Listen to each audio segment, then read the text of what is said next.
This is the Everyone's Agnostic podcast with Cass Midgley. We interview people you don't know about a subject no one wants to talk about. We hope to encourage people in the process of deconstructing their faith and help curb the loneliness that accompanies it. We think the world is a better place when more people live by sight, not by faith. Please subscribe to our podcast and leave a review wherever you listen to podcasts. Also, you can support us monetarily in two easy ways. You can pledge $1 million or more through Patreon. That's patreon.com/EA podcast, or leave a lump sum donation through PayPal at our website, everyone'sagnostic.com. The smallest contribution is greatly appreciated.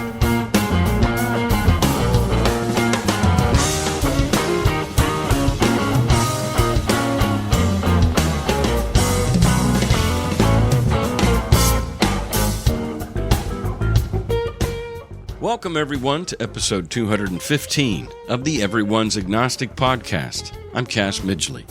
I'm going to die. A big thanks to each and every one of our Patreon and PayPal supporters. Today, my guest is James Exline.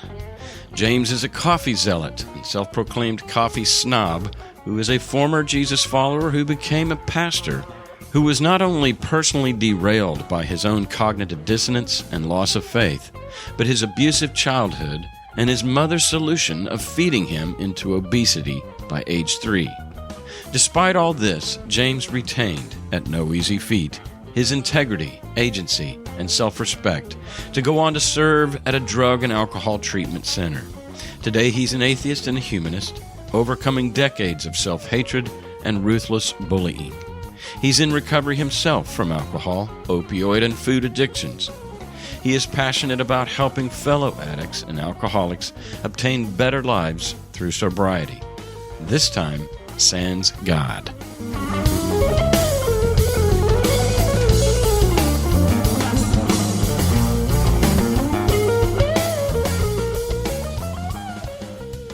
Something that comes up on this show a lot, and especially in this episode, is this term cognitive dissonance, or Cog Dis for short. It means the state of having inconsistent thoughts, beliefs, or attitudes, especially as relating to behavioral decisions and attitude change. You either give in to it and let it keep your world upside down, or you listen to it and reject the nonsense.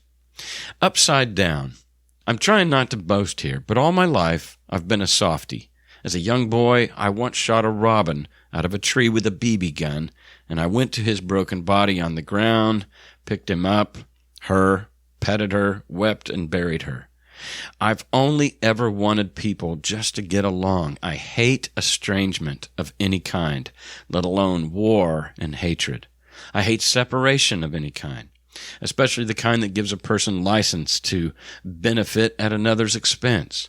It was the love I was presented in Jesus and God that I bought into. It was the peacemaker Jesus. We know now that if you have a good heart, that the good-hearted Christianity will appeal to you and make you maybe even a better person. Because a good person is always looking, whether they know it or not, for those things that will augment the good in their own hearts and in the world. If you're a person with deep-seated pain, on the other hand, that you've not dealt with, talked through, worked through, then bitterness, resentment, fear, self-pity, victimhood, and self-disdain or distrust is going to draw you to the mean-spirited Christianity. We humans don't see things as they are.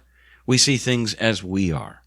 If toxicity is running through our hearts and minds, then our insecurity will drive us to find things that confirm the skewed lens through which we interpret the world, not confront it. But Nobel Prize-winning physicist Steven Weinberg said, quote, "With or without religion, good people can behave well and bad people can do evil, but for good people to do evil, that takes religion," unquote. Weinberg points to a phenomenon that truly turns things upside down. An otherwise good-hearted person can find themselves thinking, saying, or doing things that are so inconsistent with their original goodness. And perhaps this happens because they give their freedom, their agency, to dogmas that flip their morals upside down. Devotion to the wrong things produces devotion to wrong things, and it breeds in on itself. Typically, we humans become what we admire. And like all successful scams, the con man pulls your naive, gullible, good self in with goodness and then slowly turns things upside down the moment that he recognizes you've lost your bearings. And before you know it, you've become what you used to hate. Stockholm Syndrome. One thing I say when people ask why I left Christianity, it's because I somehow mustered enough conscience and agency to spot it, to spot what I was becoming. For me, it was 9/11. For some, more recently, it's been the evangelical support of Trump. It's noticing Cog Dis when you see it. For example, Christians that hate Sharia law, they want our schools, cop cars, and money to say, "In Allah we trust," and to impose biblical law on non-Bible adhering fellow citizens. It's oxymoronic terms like Christian racist, Christian anti-education, Christian misogyny. Now, some of us began to wonder, are these things betrayals of Christianity or loyalties to it? Some years ago, the psychologist Albert Bandura listed 8 mental tricks people play to disengage their consciences so they can perform acts of violence they would normally abhor. I present them now with some commentary from Kent Schifford, a PhD history professor with over 30 years' experience studying peace. Number 1, moral justification. One is persuaded, for example, that killing the enemy serves a higher moral purpose, such as protecting one's own country or serving God's plan, etc. Number 2, euphemistic labeling. People mask the true nature of behavior they know is unethical, such as labeling torture enhanced interrogation, shooting the enemy as servicing the target, and lastly, calling lying disinformation. Number 3, advantageous comparison, as in, what I'm doing is not as bad as what you're doing. Number 4, displacement of responsibility. This means uncritically following orders, as in the Nazi concentration camp workers. Number 5, diffusion of responsibility. This is when a whole group decides on the unethical action, or when the action is divided into many subparts. For example, the building of nuclear weapons. All I do is assemble this little electronic part. Or, I'm just driving this truck that brings supplies. I don't shoot anybody. Number 6, disregard or distortion of consequences. For example, when harm is inflicted at a distance, as in officers in Montana who guide drones that make bug splats in Afghanistan, or dropping bombs from a plane on targets even though women and children and old men are being killed below. Number 7, dehumanization. Labeling the victims of one's violence as non- or subhuman, as in calling Vietnamese people slants or gooks during the war, or Germans Huns in World War I, or Arabs towelheads in the First Gulf War. Number 8, attribution of blame, or blaming the victim who is seen as deserving the mistreatment or seen as having brought it on themselves. For example, these German civilians we are killing below should not have voted for Hitler. Therefore, they are to blame for our bombings. These 8 tricks show us that we can, in fact, trick ourselves into thinking that everything is fine while we're doing abhorrent things. But our brains can trick us not only ideologically, but literally. In the middle of the 20th century, an Austrian professor turned a man's eyesight exactly upside down, but after a short time, the man adjusted and could function as normal. His name was Professor Theodor Erisman of the University of Innsbruck. He devised this experiment, performing it upon his assistant and student, Ivo Kohler. The professor had Kohler wear a pair of hand-engineered goggles. Inside those goggles, specially arranged mirrors flipped the images that would reach Kohler's eyes, top becoming bottom and bottom becoming top. At first, Kohler stumbled wildly when trying to grasp an object held out to him, navigate around a chair, or walk downstairs. In a simple fencing game with sticks, Kohler would rise his stick when attacked low, and low in response to a high stab. Holding a teacup out to be filled, he would turn the cup upside down the instant he saw the water apparently pouring upward. The sight of smoke rising from a match or a helium balloon bobbing on a string could trigger an instant change in his sense of which direction was up and which was down. But over the next week, Kohler found himself adapting, in fits and starts, then more consistently, to such sights. After 10 days, he'd grown so accustomed to the invariably upside-down world that, paradoxically and happily, everything seemed to him normal, right side up. Kohler got to where he could do everyday activities in public perfectly well, walk along a sidewalk, even ride a bicycle. Ehresmann and Kohler did further experiments, as did other scientists. Their impression is that many, perhaps most, maybe just about all, people are able to make these kinds of adjustments. Images reach the eye in some peculiar fashion, and if that peculiar fashion is consistent, a person's visual system eventually, somehow, adjusts to interpret it, to perceive it, to see it as normal. Kohler writes that, quote, after several weeks of wearing goggles that transposed right and left, one person became so at home in his reversed world that he was able to drive a motorcycle through Innsbruck while wearing the goggles, unquote. This automatic, almost effortless adaptation to visual weirdness is one of the many bizarre things that brains do that scientists simply do not understand. Like many of us ex-Christians, my guest today, James Exline, started listening to and giving credence to his own head-scratching cognitive dissonances. We took off our metaphorical goggles that had flipped everything, and we realized we'd been duped. However, since we'd been wearing the goggles for so long, the correction that our brains had tricked us into thinking had now to be corrected back from the adaptation they'd adopted. By taking the goggles off, we were now seeing reality, things as they really are. But now normal seemed upside down. It was probably due to this alarming revelation that some of us quickly put the goggles back on, saying, I don't care if my world is not real. I'm not ready to have my world turned upside down. For those of us on whom the goggles were placed at an early age, we'd never really seen the world as it is. And it's scary, which is probably the very reason the goggles were invented at all. I want to trust the convictions of the boy in me who regretted killing that robin. I want to believe myself when I tilted my head at the story of Noah's Ark, or Jesus saying that he came not to bring peace but a sword. I want to be wary of my own propensity to justify violence when I'm coming from a place of fear or victimhood. One thing I love about my guest James's story today, and so many of these deconversion stories, is that we all know tons of people who will go to their grave believing in the inverted world of Christianity. And some of us feel grateful that if not for the grace of honesty, there go I. There is a resilient human spirit that will not be snuffed out by the Bible. James, like many of us, found that his devotion to Christian doctrine brought out the lower angels of his nature, which ironically only intensified the self-hatred willed to him by his father.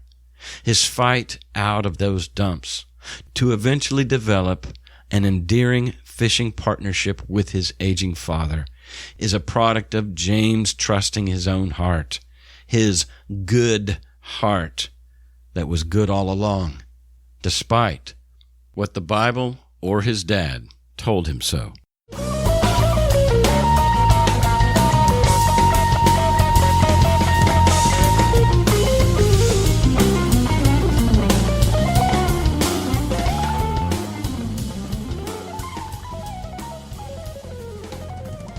Where are you calling from?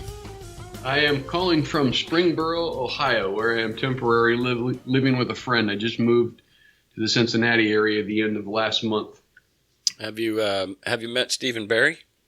I have met Stephen Barry, absolutely, yes. Doesn't surprise me. He finds, he's on a mission to meet people in the group, and absolutely, yeah. Yeah, sweet guy.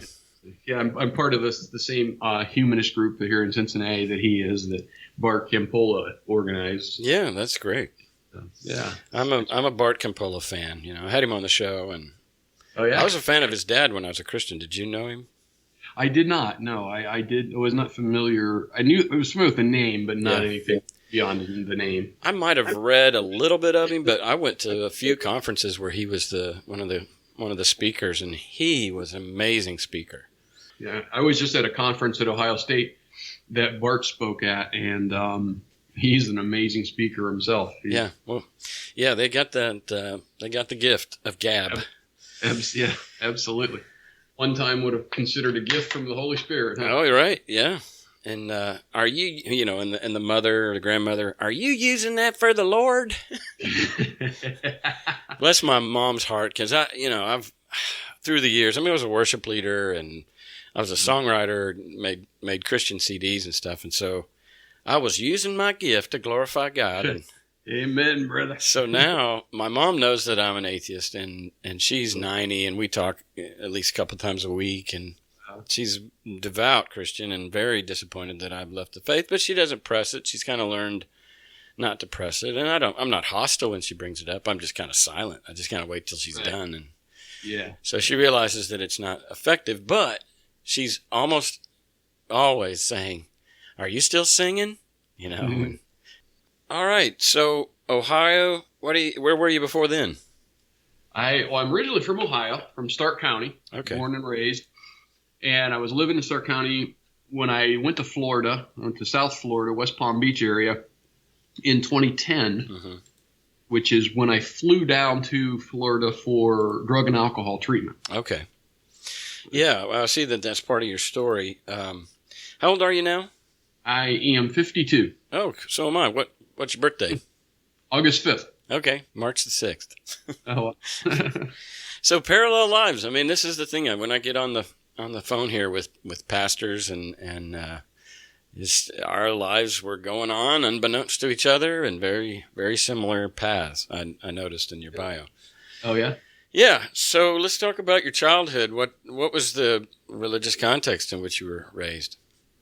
Oh, I was raised in a very cult-like religion. It goes by the name of Wesleyan Methodist, or more specifically Allegheny Wesleyan Methodist, not to be confused with United Methodist. That's a totally different animal. Because really, Methodists, in my mind, they have a pretty liberal reputation, but this one... Right, United Methodist, that's true. This one, though, is they believed even Baptists were going to hell because they were Baptists. So yeah. It was very strict. It was very restrictive. The only thing really that mattered was that we had a quote-unquote relationship with Jesus. Nothing else in life mattered. We were not prepared for anything at all. It was all just about loving Jesus. Yeah. And in order to love Jesus, the lens through which they saw that, they performed that love was through keeping of rules, do's and don'ts. You do the do's and don't dare do the don'ts. Yeah. If you love me, you'll obey me. Okay, absolutely. Yeah. And to obey is better than sacrifice. Yep, absolutely. And reminds me of something that just showed up of Christian friends that just showed up there, a post of theirs in my newsfeed. Something about, they went into this long explanation about how much better it is to obey and to obey quickly without even understanding. And don't think. Don't think. No, don't use that. Don't use the brain that's up there between your ears. Well, and after a while, it's like muscle atrophy. You stop using that, and you don't have it anymore. And that's the journey part of we hear about on this show all the time is getting agency back. Right, absolutely. I remember that, and it was a good feeling, and still is. And somewhat of an uphill climb. It did definitely feel like the foundation was pulled out from under me there when I first deconverted, and kind of left me in a state of confusion and just not sure of, Yeah. There was some excitement, but at the same time, fear. For sure. A while, there was the fear of, what if hell's real? What if I'm going to be the most prominent citizen? Yep. There's always that mixed feeling of like, oh, I'm free at last. Oh my God, what have I done? Right. Yeah, I have an analogy. It's kind of like when I first left faith. It's kind of like when everyone has or knows someone who has that crazy uncle who shows up to holidays and gets drunk and just ruins it for everybody. And that's kind of the way I saw God. And when I left the faith, that was the equivalent of him, that crazy uncle, leaving. Yeah. And for a little while, you don't know why, but you sort of miss him. Then you come to your senses and realize how much better you are when he's not there. Yeah. Yeah. Yeah. It's a Saturday Night Live character, right? Drunk Uncle. I think he shows up on the... Is there a drunk uncle character? Yeah, I think so. Oh, okay. So back at the church as a child, you got strict rules. I'm sure there was probably, the emphasis on not sinning and, setting yourself apart. Be ye holy as I am holy. Yeah, don't be in the world, not of it. Yeah. What about God watching? Did you have a sense that, an ominous, all-seeing eye? Oh, absolutely. God was never anything. He was never promoted or taught as anything loving or good or kind. It was always, he's just waiting to fuck you over whenever you fuck up. Yeah. Wow. So that language would have gotten you fucked up right away by God, but it would have really pissed him off. But yeah, God was distant. He was angry. He was impossible to please. There was never any pleasing him. And that particular religion is a holiness. You mentioned the word holiness. It's actually a holiness movement, which means they believe in two works of grace, as I'm sure you're aware. Yeah, salvation and sanctification. Yeah, absolutely. You get saved, and that's something they are all too happy to assist you with. And then you get sanctified again in another infamous altar call, something I grew to abhor and dread. But once you do, it's virtually a root canal of your sin nature. Your sin nature is basically, when you're sanctified, it's pulled out, shanked out, and you don't sin anymore. Mm-hmm. Songs, they sing glorious freedom, freedom from anger, temper, and pride, and so forth. Yeah, which is ridiculously hypocritical for them to sing that song and then go home and do the things they did. But not only that, but if you do sin, you then lose your salvation and you're headed back to hell once again. Wow. And have to start the process all over again. Wow. And I have already lost my salvation probably 7 times since this interview started, according to them. So I'm just giving up. I'm just going to hell. I'll just make the best of it. Yeah. I remember the first time that I met, I made a friend of a guy, and he came with that doctrine of, Cass, you don't have a sin nature anymore. And the reason that you're still sinning is that you're unaware of your own power and capacity to be holy. You have Christ within you, the hope of glory, and that's appealing, because it's almost like, it's almost like The Secret. It takes away personal responsibility, and it takes away, on one hand, it takes away direct blame, and on the other, it takes away responsibility. And yeah, it can be appealing for many reasons. Well, when one of them, like you said, you were frustrated with the treadmill of sinning and sin management. But if you're told that, because you hate sinning, you get to where you hate it. You're supposed to hate it. You're supposed to. Yeah, I rather enjoyed it. If we're going to be honest, I didn't want to go to hell. That was the big. That was That was. They would, many an altar call would be all built around hell and trying to scare you into the altar, or scare you out of hell. And so, So what about your childhood? I see that, where you were, your father was abusive and your mom was a submissive wife. Correct. Yeah. My father was, and this is one of those things that really, I had mentioned earlier, the glorious freedom song they would sing freedom from. And one of the things they claimed freedom from once they were sanctified was freedom from anger. Mm-hmm. And my father was he was a huge man, 6'4" and 300 or more pounds, and strong as an ox, and just mean and nasty and abusive. He would get mad, and he was both physically and verbally abusive. He would say things, and I heard this grow on from the time I was first remember, young enough to even remember hearing and understanding him till I left home. He would get mad and say, "You're worthless and you're stupid. You'll never amount to a hill of beans." Mm-hmm. And then he was also very physically abusive. He would employ belts and and what he called withes in the abuse. A withe was a branch that I had to get off the tree, and it better not be a little one. And Jesus Christ. Yeah, applied to my bare legs. So when a fast-moving tree branch collides with a young boy's flesh, it's needless to say, blood is the result. God damn. And it was that. And for some reason, the majority of his anger was taken out on me. I'm the firstborn, so I don't know if that had something to do with it. Yeah. How many siblings? I have two siblings, a brother and sister who are twins. They're 3 years younger than I am. Mm-hmm. My sister is an atheist. My brother is not.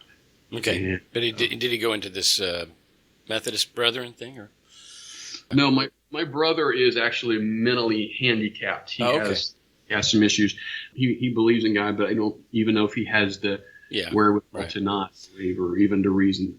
So, well, that's probably one reason why your dad was lighter on him, is because, right. And then maybe the fact that your sister was a girl. So, exactly. Yeah. Absolutely. And there may have been some other things, but I won't. You between you and me, you can probably read between the lines, but I won't go into those. Yeah. Well, and your father's dead, right? So we can talk about it.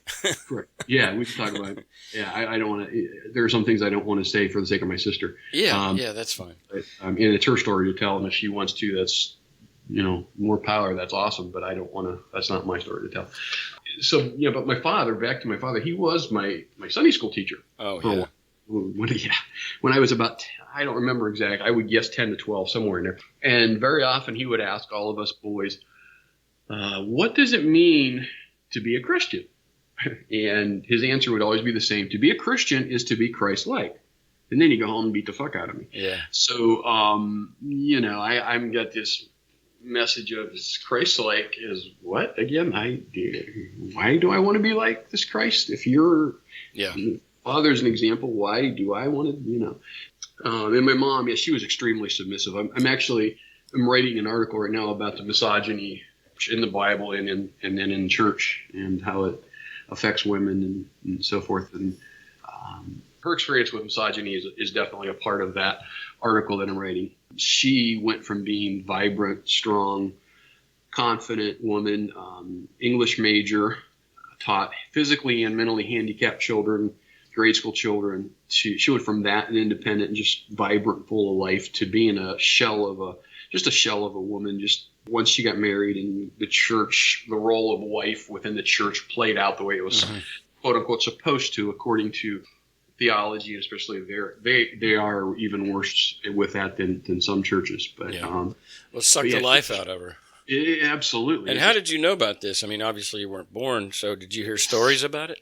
I've heard stories about it, and I have, which is really something I'm really grateful for. My grandmother had, and grandfather had I don't know if it was 8 or 16 millimeter camera, and they took a lot of home movies, and those ended up in my possession, and I had this transferred to DVD, and so I was able to watch. I saw her with her car she bought driving it, and I saw her teaching in her classroom and, working with the kids. And there's a lot of video of her before she and Dad married.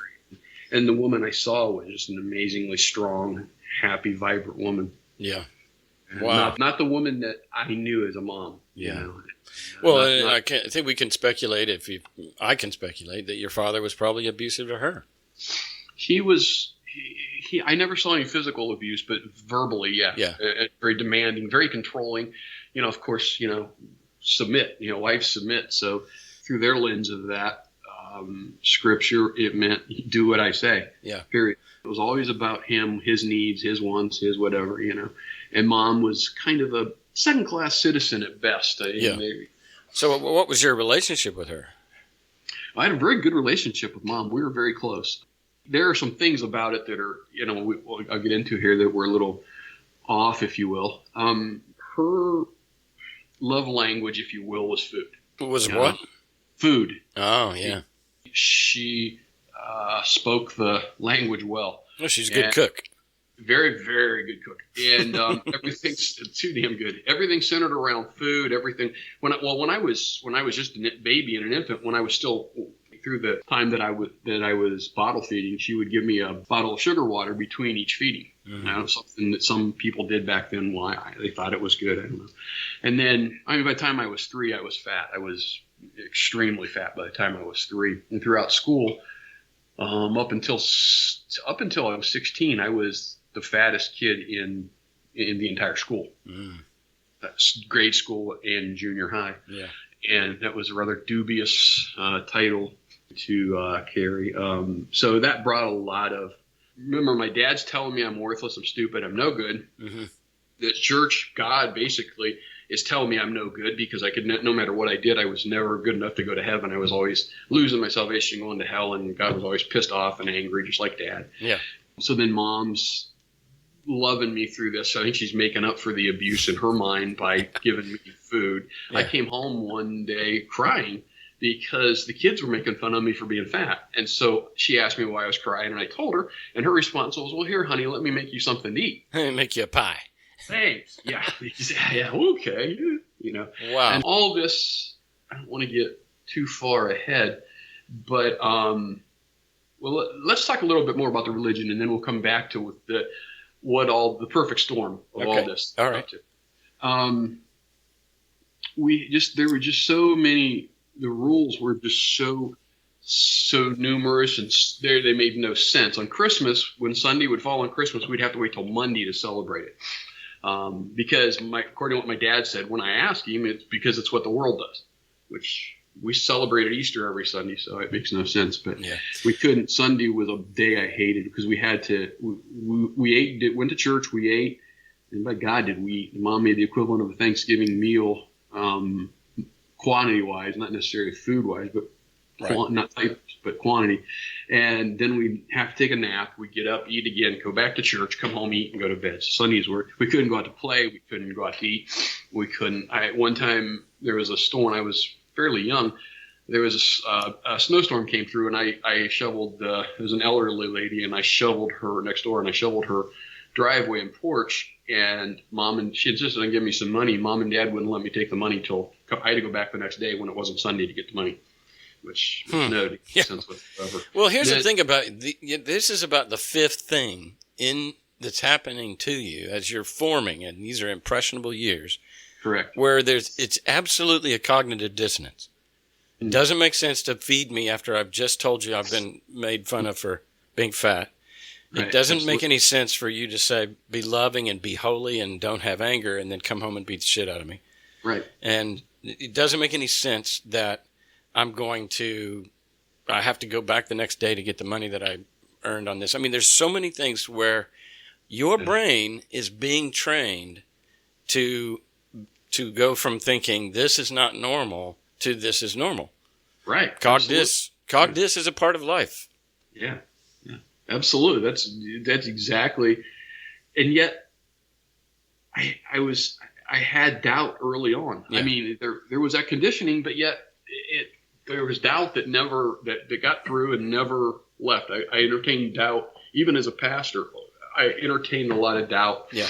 Well, I'm not saying that it snuffed out your conscience. Yeah. It's smothered it, but it's still there, and I think we're talking today because of it. Right. Yeah. Absolutely. Yeah. There was so much, just so many things. I'll give you one more example, 2 more examples of the religious insanity, and then we can move on.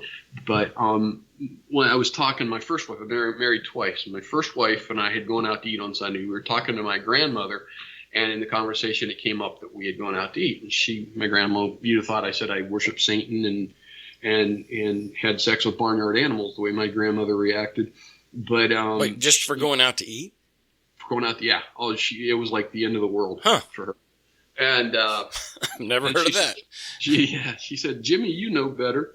And I said, well, no, Grandma, I really don't. And I said, what's wrong with going out to eat? And she said, well, people have to work. And I said, well, Mom works like crazy every Sunday, making this huge meal and then cleaning up afterwards. And my grandma said, well, that's different. I said, well, how's that different? I don't know. And that was the end of the conversation. Yeah. Well, there you go. There's someone living with Cog Dis. Yeah, oh, absolutely, for sure. Yeah, well, you have this set of beliefs. No matter what, you have to hang on to them because these are your life. These mean everything. These mean eternity. There's so much at stake here. I have to believe these, no matter what doubt may be in the back of my mind, and therefore that gives birth to the cognitive dissonance, which is allows him to hang on to things even when they get so ridiculously, they just make no sense whatsoever. Yeah, maybe it's why the evangelicals support Trump. Oh, God. It's a Cog Dis, but they're used to Cog Dis. So. Yeah, oh, my gosh.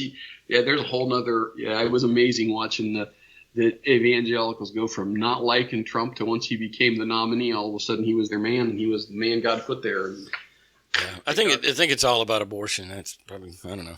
Yeah, I don't know. Anyway, enough politics. And then one more example of this horrific God. So this was, again, I was about 10, 12. A lot of this happened during such formidable years. But we were on vacation, and it was a Sunday again. There's another Sunday. And we had dinner, and we were done. And then Mom decided, this is not something she normally would have done, she decided to make a dessert, a cake or something for the family. Mm-hmm. And the stove was old. We were in a cabin in the woods in Pennsylvania, and the stove was old, and it wouldn't light very well, but the gas kept building up. And eventually, when it finally did light, it just went and just burnt the hell out of her face. I mean, it was like second-degree burns. A lot of her hair was burned off of her head. It was really a bad burn, really painful. Mm-hmm. And her comment afterwards was, "Well, that's what I get for baking on Sunday." Meaning, of course, God did that to me, and I deserve it because I dared to bake my family a cake on Sunday. Yeah. And there's the God I grew up with. Burnt the hell out of my mom's face because she made a cake. You know the line that we're meaning-making, storytelling, pattern-seeking creatures, and so when something like that happens, they have to give it meaning. Right. Oh, sure. Absolutely. And it reminds me of the Muslim God, because I remember the first time I was having a conversation with a Muslim, and we were talking about God as love, and they looked at me funny and said, God is not love. and I guess in the Quran, there is no reference or an adjective describing God as loving. And so this brand of Christianity kind of sounds like that. Yeah. It's very much like that, yeah. So you talked about in your bio, you talked about your high school experience, just more rules. And then what is this thing that you're calling a PACE system? PACE system. It's actually the exact same system that Seth Andrews had when he went to the Christian school he attended. Okay. It's workbooks that you get for each subject. You get a series of workbooks, and throughout them you read. There's it's like a textbook. And then you have quizzes along the way, and then at the end, when you're done, you turn it in. You take a final on that particular workbook, and if you pass it, then you get the next workbook in that series, and you finish the next one and so forth, and then it begins anew each time you pass the test for that final for that particular. If you don't pass, you have to do the book again? I don't know. I never didn't pass. I was actually class valedictorian. No way. Now, that sounds really impressive until I tell you that I was also one of only 6 students in my class. Oh, okay. Okay, bullet point number 3, subcell and mustache. Okay, here we go. So every year, one of the advantages of the PACE system was you kind of work at your own pace as long as you get done in time to graduate. And I went faster and got done. By November of my senior year, I was done, and I had finished the curriculum and I was done. I had met all the requirements to graduate and didn't have to go back to school anymore. So I finished high school before Thanksgiving even. And then every year the senior class has a big sub sale to raise money to go to Washington, D.C. on a field trip. You sell submarine sandwiches or? Correct. Okay. Yeah. Right. And there would be donations, money and so forth. And they use that to buy to make the subs. Okay. And I had, in the meantime, away from school, grown a mustache. Well, there's a no facial hair rule. One of the many, many rules was no facial hair for guys. And but the girls could. I was actually going to go there, and so I showed up to help with the sub sale with a mustache, and that garnered a letter from the principal saying that he may not give me my diploma. I may not graduate because of it's God hates facial hair. And as a result of that, sinful, turns out though he did it. He did give it to me, and I went on to graduate, cat gown and all. So, So did you go to college? I did not. Once I got done, I moved out of my parents' place, just got a job and worked and got my own place. Got married shortly thereafter. Where'd you meet her? I met her at the job I had. I was working as a warehouse manager at a craft and flower store, and she was a wholesale customer. Is she a Christian, or was she? She was. By then, I had been so burned on religion that it didn't play much of a part really in my life at all, nor in hers. Okay. We believed in God, but it was kind of like, one of those convenient beliefs we would shelf until we needed it, and then we'd pull it off the shelf for whatever duration was necessary, and then very quickly put it back and shelf it again. So. Do you have any children with either of your marriages? My first wife and I had a child, a son named Ryan, who was my only child. Mm-hmm. And he was born in 1986, and it was one of the better things that's happened to me. Yeah. Now, how long were you married to your first wife? We were married 5 years. Okay. 5 very miserable years. All right. And then, okay, so you're losing, or you're de-emphasizing your faith, but there's still an ember burning there where you don't want to completely punt because there's that fire insurance you got to keep. Exactly. Absolutely. Good way to put it. So at one point you kind of fall into an addiction. Yes. I beyond the food addiction that I developed by the time I was 3. I'm probably the youngest food addict ever. But no, the addiction that you're referring to is, and it goes back to, I mentioned the perfect storm. I wasn't good enough for God. I wasn't good enough for my dad. I was fat. I didn't have many friends. I didn't fit in anywhere very well. Most kids, rather than get to know me, would rather make fun of me, and I was the butt of many jokes, and it was a very lonely, painful childhood because of that. And all that to combine together to develop within me a severe self-hatred, self-loathing. I mean, it was to the point where sometimes it was so strong, so overwhelming, so overpowering that it took energy. I hated myself so much, it took up a lot of energy just hating myself. And of course, the emotional pain and the self-hatred, self-loathing led to seeking relief. I mean, no one can withstand that and not look for some sort of relief. And I found relief, albeit temporary. I found relief in alcohol and pain pills and benzos. What's benzo? Benzos are like the Xanax, Ativan. Yeah. Lots of times prescribed for anxiety. Were you ever suicidal? Oh, yes. Okay. Yes, absolutely. For sure, yeah. All right, so you're 16. At 16, I polished off the equivalent of a 12-pack or so and loved it. And so after that, it was just game on. I would get as drunk as I could, as often as I could, which was never enough. Yeah. I could never have enough to drink, and I could never get drunk often enough until when that just escalated over time and got worse and worse. About 32, I was prescribed pain pills for some back problems. Yeah. And I found out that they took away the pain as well, and then they also would help with my back. So how much did you weigh at that time? Well, I lost weight at 16. I lost weight. But when I lost weight at 16, I was about 320. Oh, wow. At 15. At 15, yes. Yeah. 320 pounds. Yeah. Wow. And so I lost it. Kept it off until I got married to my first wife, and that came back on as we started dating, and especially once we got married, it came back on. And I've lost it several times and gained it back. I'm still losing weight now, but since the beginning of this year, I've lost 170 pounds. Oh my gosh. Well, I've been watching your postings and the before and after pictures and such. Yeah, they're pretty. Well, they're significant. It's amazing. Yeah, about 170. Maybe I might be up to a little more by now, 175 pounds. I don't weigh myself, but I just go by clothes size, and I know what I used to be and what I am, and I know how to calculate that and to come up with a pretty approximate weight of how much I've lost. So what are you doing to lose weight? I am eating. I'm cutting down intake about 1,400 calories a day. I am eating all healthy foods, skinless chicken, lean pork, salmon, lots of veggies. Majority of my diet is, I'm not a vegetarian, but the majority is veggies. Once in a while, some like brown or wild rice. But I'm walking in about an hour and 15 minutes every day. Yeah. So when your wife left, was it a result of your alcoholism, or? Second wife, yes. She left directly because of my alcoholism. Wait, your second wife left you?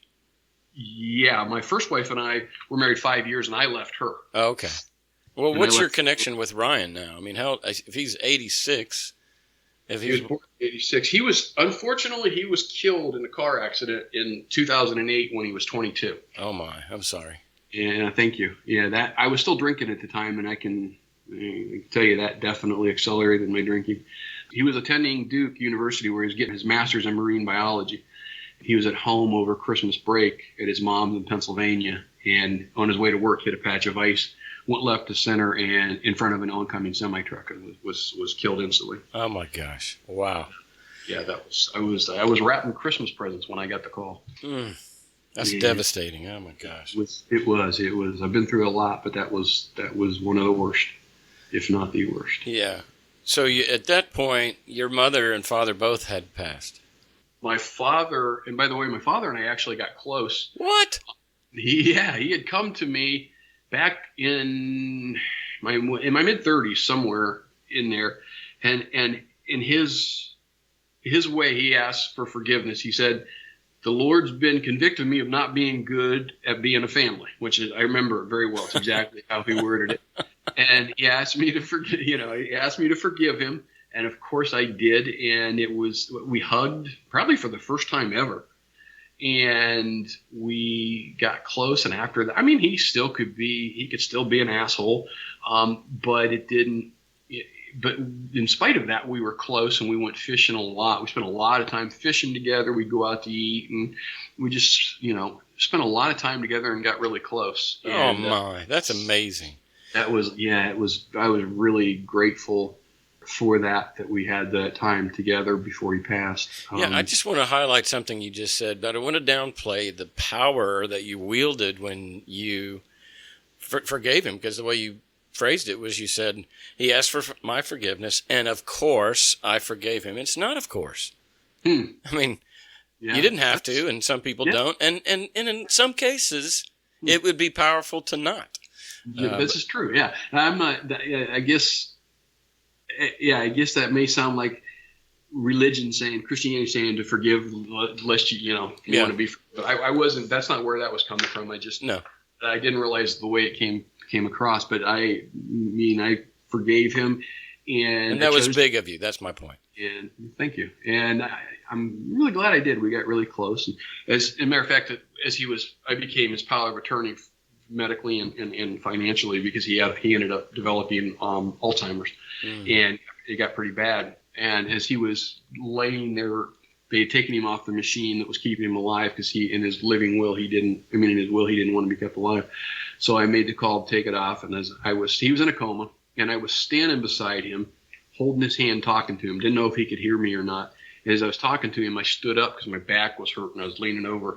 And as I did so, my hand came out of his. And the instant that happened, his hand shot up off the bed, grabbed my hand, and pulled it back to him, and held my hand there. And shortly after that, he passed away. So, yeah, that was something. He passed away the same year. Well, my son was killed in December of 2008. My dad died in May of 2008. Okay, forgive me. I'm kind of curious about the significance of this hand thing that just happened. He's in bed. He's in his hospital bed. Right. You're holding hands with him. Mm-hmm. You pull your hand away accidentally, or just when I stood up, because my back was hurting, and it came out. Yeah. And when you did, it was willful on his part. It wasn't like a knee-jerk reaction. He was. That's the way I interpret it. I'm no doctor, no psychologist. Now, is he out? Like his eyes are closed? Oh yeah, he was out. He wasn't talking. He was unconscious, but yet his hand just jumped. just flew up to mine and grabbed it, and grabbed it tightly and pulled it back to his. Yeah. Well, you're right. That's either creepy or it's beautiful. I'm going to go with beautiful. Let's go with beautiful. Yeah, that's my story. I'm sticking to it. Okay, so I want to get to he dies, and then later your son dies. You're still drinking, and at some point you hit, like we say in the 12-step program, you hit a wall or end of a rope. Yeah, absolutely. What happened? Before I go there, can I go back to something else? By all means. You mentioned my mom. My mom passed away of cancer when she was 59 and I was 24. Okay.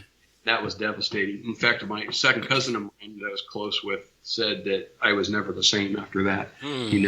And so my maternal grandparents, I was very close to them. They died before my mom. By the time I was 24, I had lost the three people closest to me, the most influential, the most important people in my life I'd lost by the time I was 24. Yeah. So what brought you to the place where you knew you had to stop drinking? By the time it ended, I was drinking 2 liters of vodka every day and taking a handful of pills.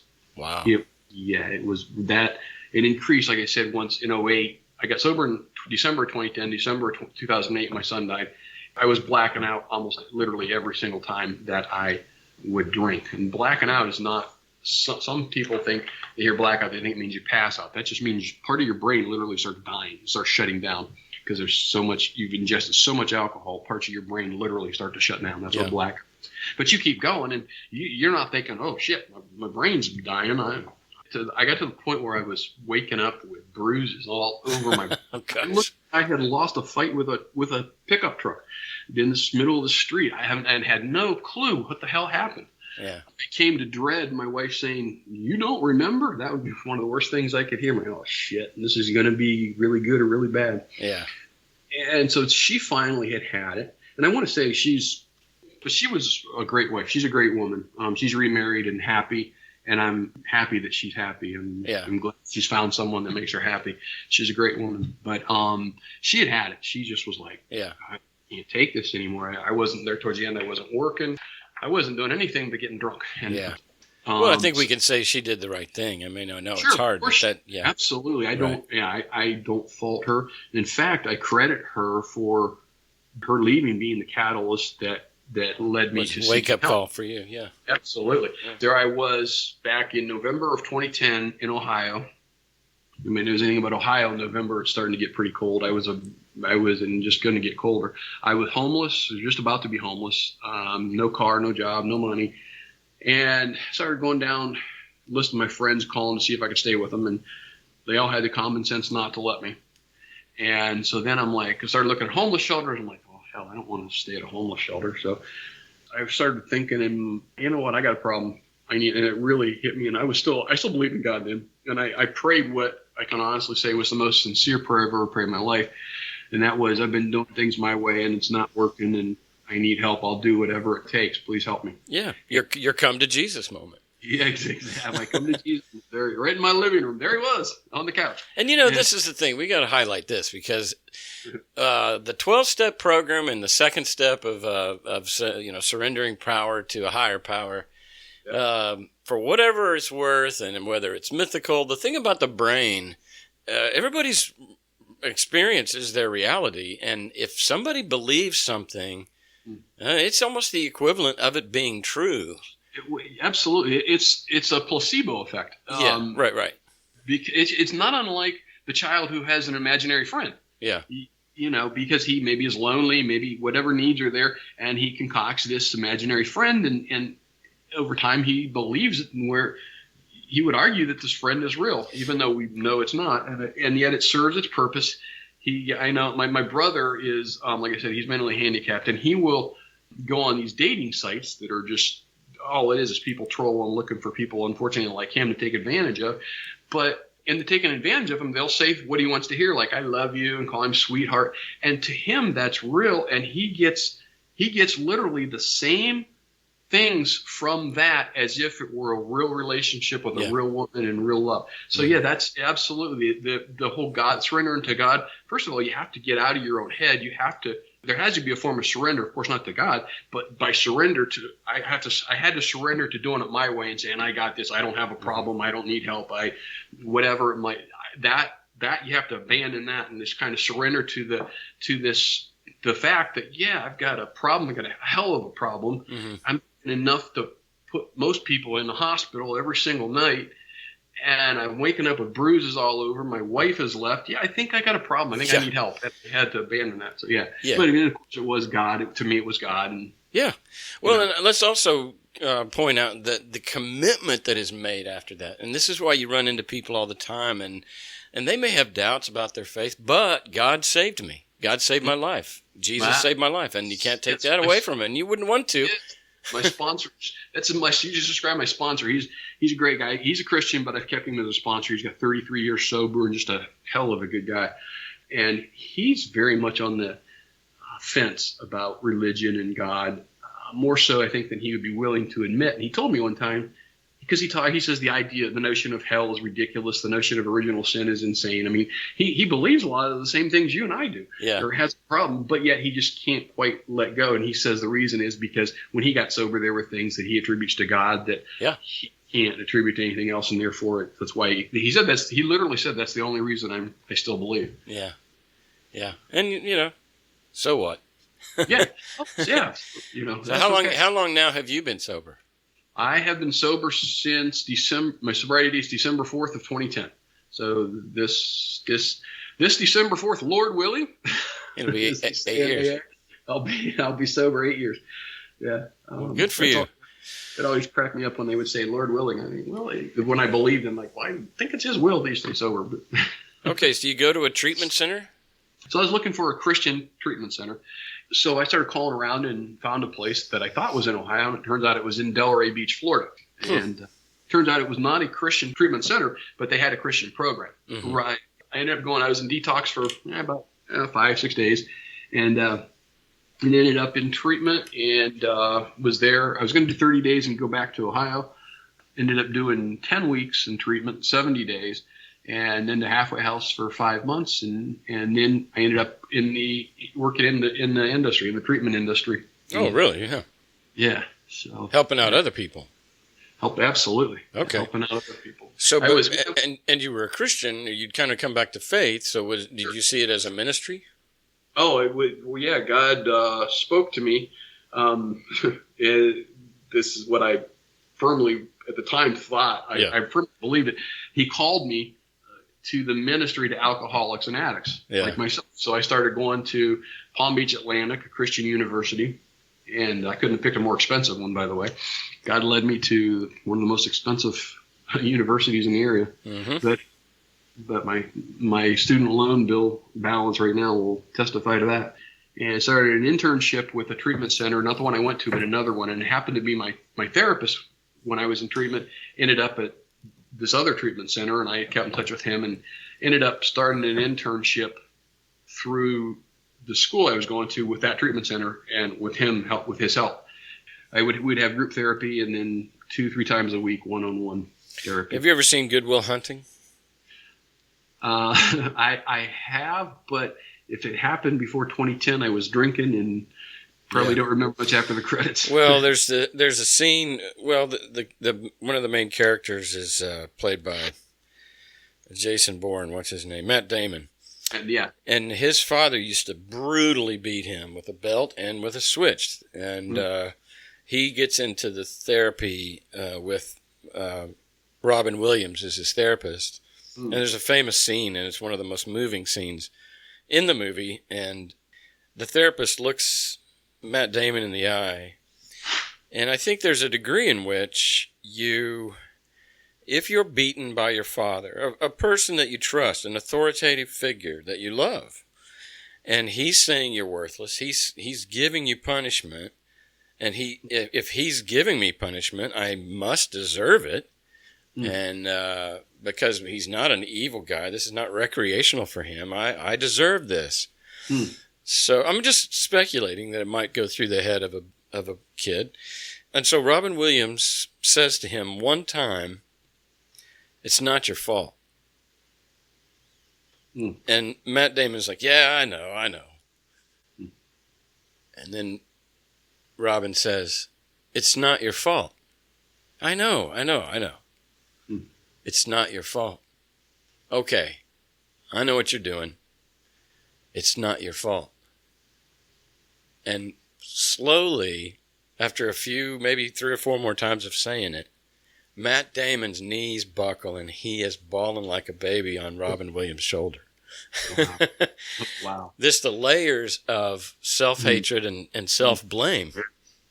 Yeah. And I can relate so well to that because at the time I credited it to God. Are you familiar with theophostic prayer by any chance? Theophostic. I remember that word rings a bell, but I don't remember what it is. They have changed it. They now call it something else, and I'm not healing restorative prayer or something. Yeah. But it's without actually hypnotizing you. They go back and they would ask, "What are you feeling?"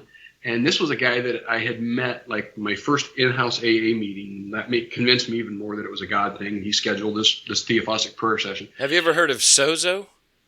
No, I have not. Okay, that's what this is to me. Like it's ringing a bell now. Like it's a session where they take you back to that place, and yes, exactly. and they try to apply the healing of Jesus to that moment. Right. Yeah. Jesus, what do you have to say to James and so forth? Yeah. But and this was the one thing that I held on to the longest before I would let go of faith, because my sponsor, he said there are things that he attributes to God and he can't not believe because of that. And this was what was the hardest to overcome as far as not believing. Of course, I started off by saying I'm worthless. I hate myself, And so he took me back in time. And when do you first feel this or experience this, and what's happening? And right.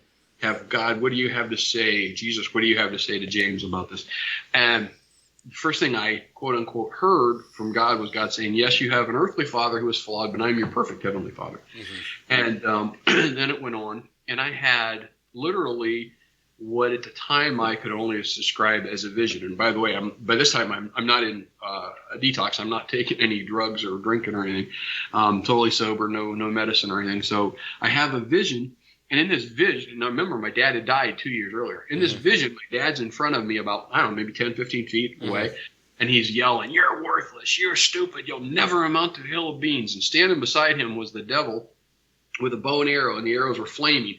And every time my dad shot an insult at me, it was the devil came at me in the form of a flaming arrow that the devil had shot at me. And I had a metal plate in front of me, and as the flaming arrows hit the metal plate, they bounced off. And I could literally feel the decades of self-hatred and self-loathing just like a waterfall just completely gush out of me. And from that moment till today, I no longer hate myself, and instead I love and even like myself. Oh, my gosh. So well, this is the power, again, this is the power of the brain. And, sure. But yeah, I had a great conversation with Bart Campola about this.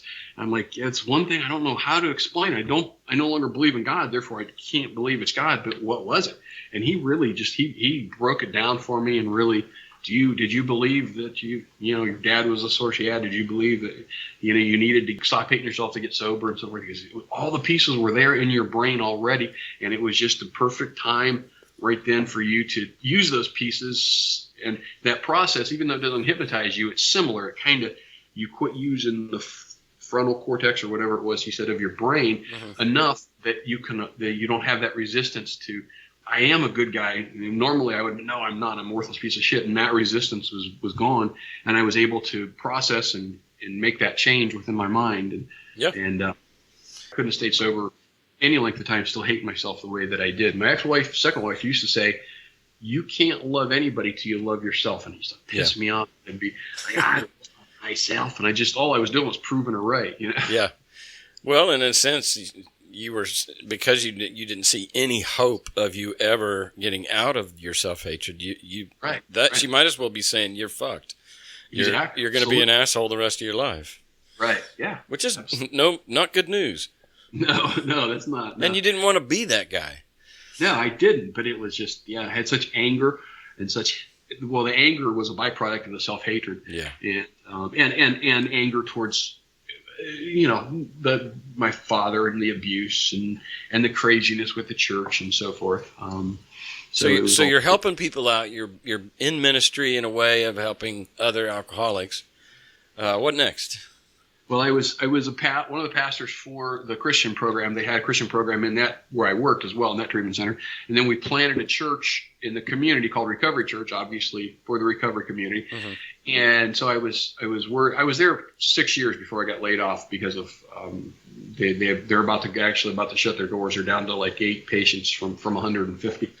And it's due to fraud, and it's kind of a long story, but a lot of fraud, rampant fraud. Not just them, but in the industry in general. Yeah. Especially the traditional evangelical Christianity started losing its luster, and and a lot of doubts started creeping forward, and I was just like, this is just bullshit. I found myself so often saying, this is just bullshit, whether it be theology, whether it be what people were saying, what God was doing in their life, or why this happened, or especially when bad things would happen, and the cognitive dissonance that would ensue with the believers trying to justify and make sense of it, and still say God's a good God, and that was one of the biggest things. But so I went in search of better, what I at the time thought was better Christianity, and I ended up it was a local, had nothing to do with the treatment center, a local church, fairly new in the area, progressive, like Rob Bell, progressive type. Right. And I ended up becoming one of the pastors there. Mm-hmm. And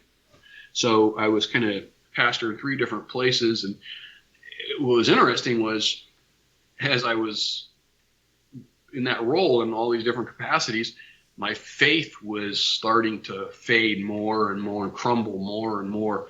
And I remember I was talking to a patient, counseling a patient in my office at the treatment center, and he said, well, why would a loving God send someone to hell? Mm-hmm. I've heard that. I'm sure you heard that many, many times. And of course I spouted off the usual bullshit that I always did.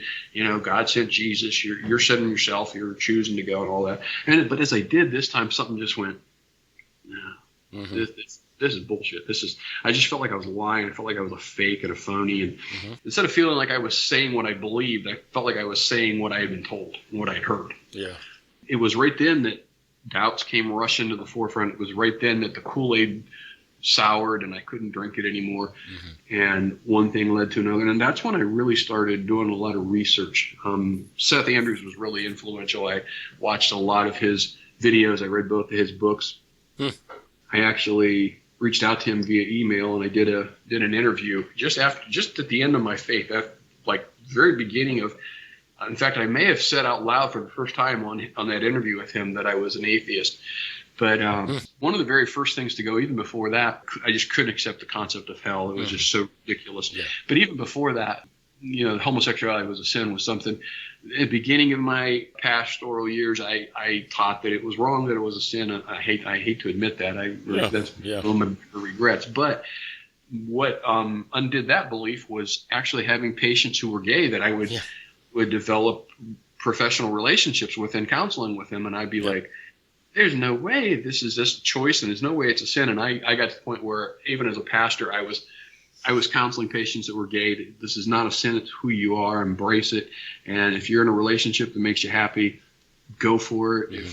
If you have somebody you want to pursue a relationship with, go for it. And much to the chagrin of my Baptist boss, of course, but almost got fired over that. I did get, because of my liberal leanings, I did get stripped of all duties at Recovery Church. I couldn't preach. I couldn't obtain speakers to share their stories. As a result of what?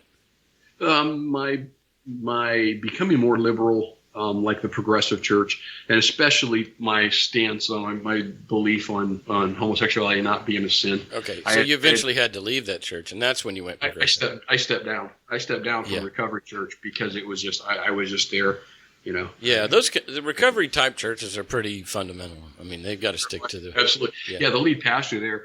I remember the last time I preached, I was attacking the bullshit that people say about bad things that happen in relationship to God. Of course, I still believed in God at the time, but things like God, God gives his toughest battles to his toughest soldiers, and God's teaching you a lesson, or God's going to all that. I was attacking that, and I remember the one thing that I said that just about made my boss have a heart attack. Another thing that's not in the Bible is that God's not in control. Mm-hmm. And I didn't mean totally out of control, but I said when something bad happens, he's not controlling that. And that's what got me ultimately sure to responsibility. So I was having a conversation with my boss, who was my therapist. And when I was in treatment, it was my former boss at the treatment center. Mm-hmm. And I said, how can when something happens like that, let's say a child's raped, how can you say God's in control? He goes, God's in control, and God, I don't understand it, but I trust God, and he'll use it for good. Yeah. And the same man told me once that if God were to himself rape a child, he would still be God and good and righteous and perfect and holy, because he's God. And I'm just like, wow. Whoa, they said that. Yes, he literally said that, and I was just floored. Well, at least he owned it. That's where you have to go if you're going to hold to that. Yeah. It's true. Yeah, he definitely owned it. The way I used to spin it was that we as humans, we overvalue or we misvalue, I guess, or misunderstand the gravitas of death. So to God, death's not that big a deal, especially since you get on to paradise. Right, secondly, he de-emphasized pain. Pain was temporary. So yeah, she's getting raped, but she's going to die soon, and she's not going to remember any of it, and it's not that big a deal. Yeah. That's... You got to spin it, if you're going to keep. And then, of course, the rapist, if he confesses, he'll spend eternity with her. Yep. Yeah. How about that? You're sick and tired of cognitive dissonance. Oh, absolutely. I'm sick of the bullshit and the insanity that ensues when Christians try and justify God's unjustifiable behavior. Yeah. Well, when you're playing a video game, and it's the kind where maybe it's a first-person journey into the castle and to the cave, and then within these places, there's doors that you have to open, and you have to find the key. And then, if you might have to jump through a few hoops, like before the door will open. And so when you're playing the video game, you stick the key in the door, and yet it doesn't open. Well, you know that this video game was designed by a human being. Mm. And you know that this is not the end. That you turn around and say to yourself, I'm the problem. I haven't done it right yet. I haven't jumped through the right hoops for this key to work in the store. So you start the game over, or you go back to that place and you do it again and again and again until you figure out that door. So, in life, if you believe that there is a designer of life, and we prayed for the guy's back and it didn't work, instead of doing what you did, like, wait a minute, you come up with, all right, we didn't jump through the right hoops. Right. There's sin in his life. There's sin in my life. There's abortion in America. So there's a curse over the land. I mean, you can find a million reasons to let God off the hook, and that are better than just he works in mysterious ways. Right. Oh, absolutely. I've heard so many of them. Yeah, that's a big part of one of the sections in my memoirs, that it's actually titled "Stupid Shit Christians Say and Do," and it was an endless supply. Well, there's a lot left here on the agenda, so I think we probably need to select maybe 2 or 3 more points. Okay. Pierce Morgan, that sounds interesting. That was another one of the section of stupid shit Christians say and do in the cognitive dissonance. That was Killer Women with Pierce Morgan, and this poor guy he and his wife, and he had 2 sons and a daughter.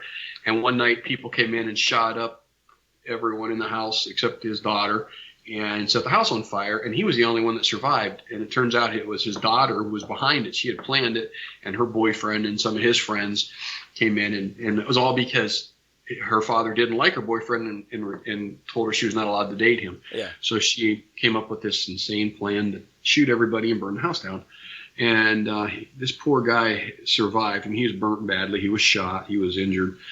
And so he's there in the hospital. Just, I can't imagine the suffering that's got to be going on with this poor guy. And in the midst of that, he finds out that his daughter he found out how much her responsibility really was. Yeah. What happened, and you just hear him just screaming. I mean, it's inhuman, the scream that comes from. And then you hear somebody say, God is in control. Holy shit.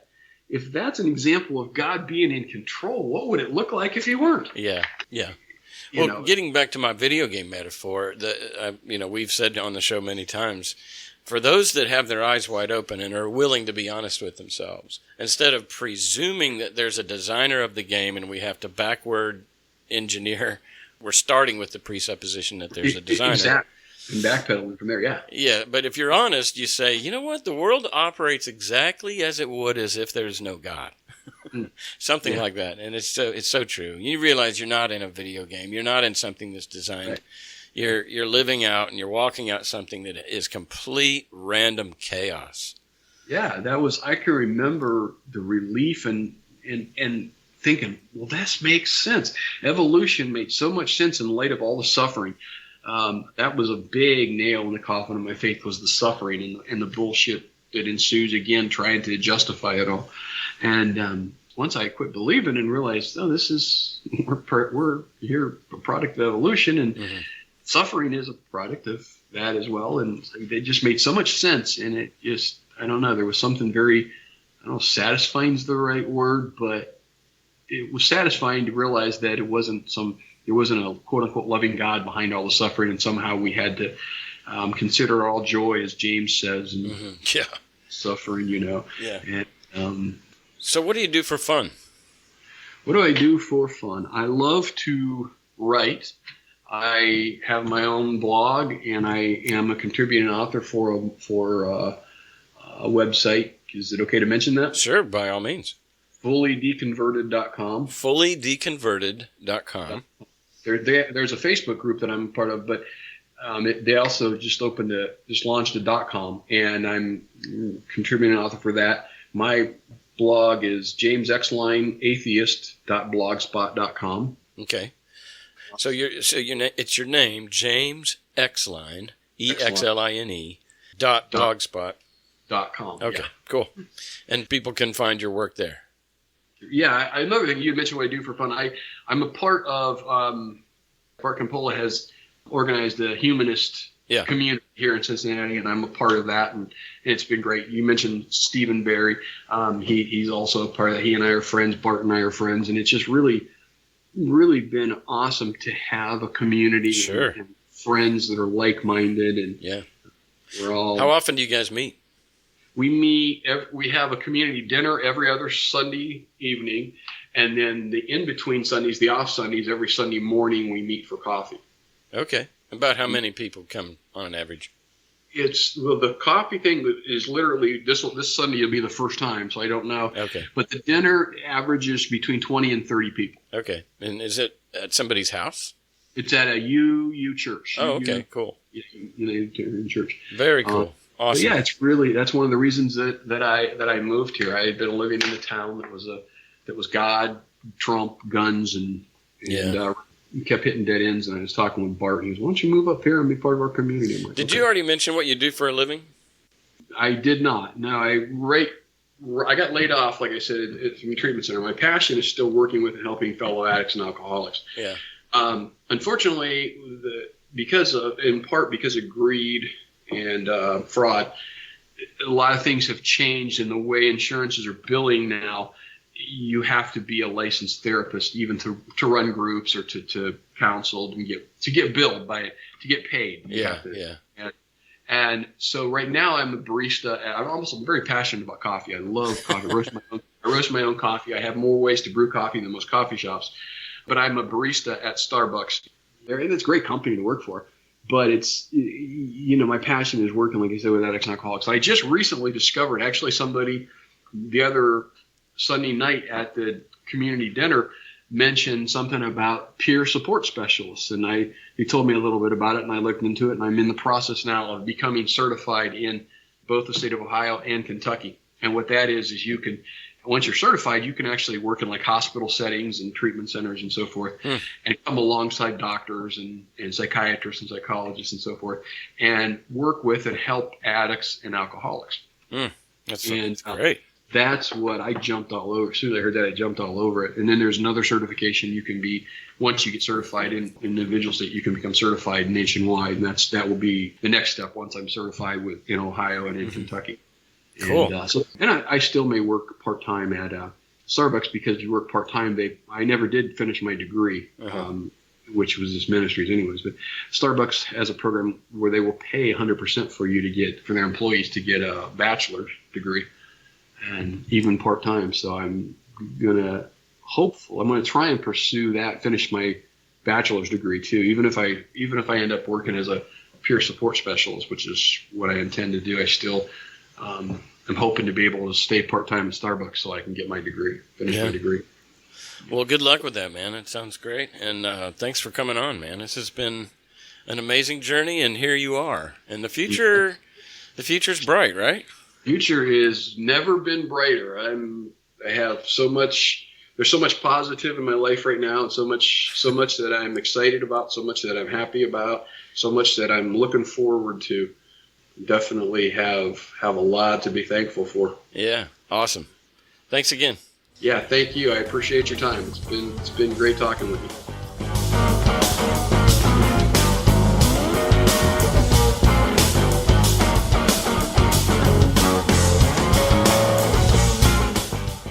So that's my talk with James Exline.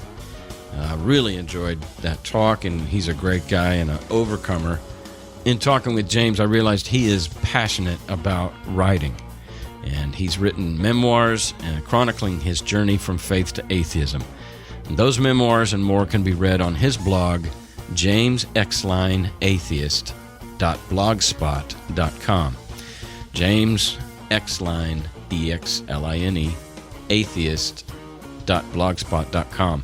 He's also a contributing author at www.fullydeconverted.com, and currently works as a barista at Starbucks while he works on certifications to return to work in the addiction treatment industry. We taped this conversation on July 21st, 2018. The intro music is by Dave Weckl called Just Groove Me. Thank you for listening, and be a yes-sayer to what is.